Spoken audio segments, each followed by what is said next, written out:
take a look at what's going on in that exercise, give you a basic rundown of how this is used in the book and how this can be used in your practice routines to help expand your knowledge of the fretboard, your picking techniques, and all of those important things that we need to be the guitar players that we want to be. So the exercise, in its most simple form, is about me playing arpeggios, but covering a wide range of the neck, covering a 3-octave span. So rather than thinking about, technique like sweep picking and looking at playing a G major like this, which are things that, if you're into that sort of thing, you'd be familiar with that type of arpeggio. Those are definitely, valid and important things for us to know as guitar players. But what I'm really looking at here is my positional knowledge and my triad knowledge. So when looking at playing a G major 7, for example, we have lots of options. If I play my root note G, well, if I have my index finger here, there's only one real way that I can play the third of the chord, and that would be here at the 7th fret. Now, of course, my visualization system for all of this is all of those closed voice triads, which I'm very big on teaching. I think they're an important part, they're certainly an important part of my method of visualizing the neck. And because I can see that so effectively, it means that when I play the 1 followed by the 3, I can see where my 5 is. I can see where my 7 is. And I can see where my 1 is. Now I played there, but I could also play or even, all of these are valid options for a G major 7, and we're looking to have the control to be able to play whichever one of those we want. So in this particular exercise, I think the first way that I voice a G major 7 is I play 1, 3, 5, 7, shift up, 1, 3, 5, 7, 1, 3, 5, 7, 1. So that would be our arpeggio.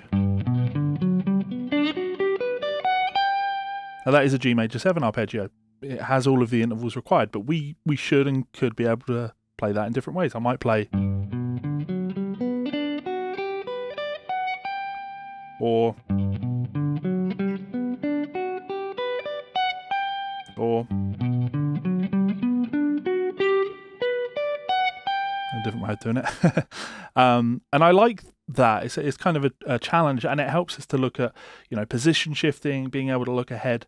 So once you've got that down for G major 7, it's then about just taking that through each one of our diatonic chords in the G major scale. So chord 1 is G major 7. Of course, I'm covering these in depth in the book.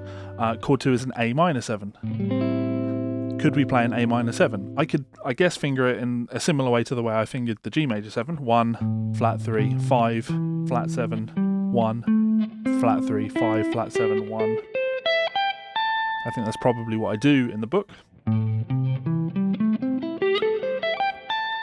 But we could play that in other ways, right? We could play 1.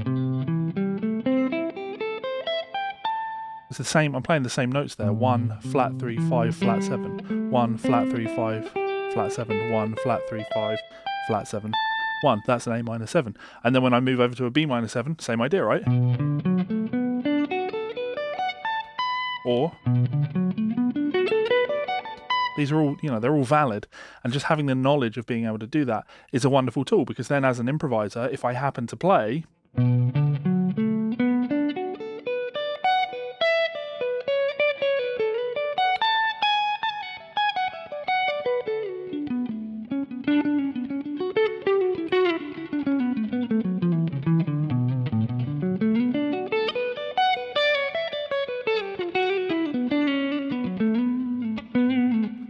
I have the option to play more arpeggio based, but then connect those things up with scalar ideas. We continue on, C major 7. Look down at the guitar to make sure I get that position shift correct. Lots of ways to play that. D7, I actually ran out of frets. In the book I play on a 22 fret guitar, but I'm playing my Strat and it's only 21 frets, so for D7 I have to stop on the flat 7.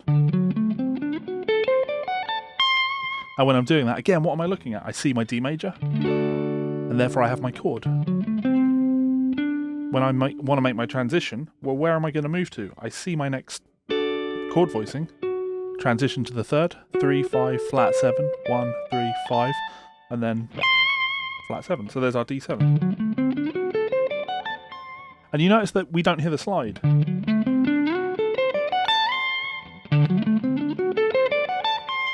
I'm trying to hide those in my position shifts. So I don't want you to hear how I'm playing the guitar. I just want you to hear that I'm playing the notes. So I do talk a lot about, position shift, and there's some great shifting exercises in the book. So that will be our D7. Then we're going to go to E minor 7. Of course, you could play it here, but then I'm going to run out of frets. So what I do in the exercise is I play it down here, E.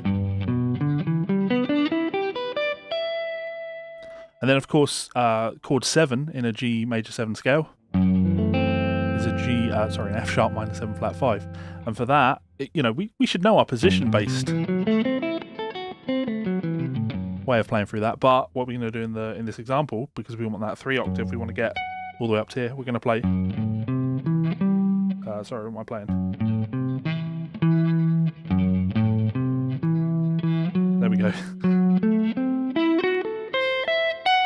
F sharp. I'm still thinking G. That one's definitely a little bit harder to visualise because we maybe don't play that one quite as often.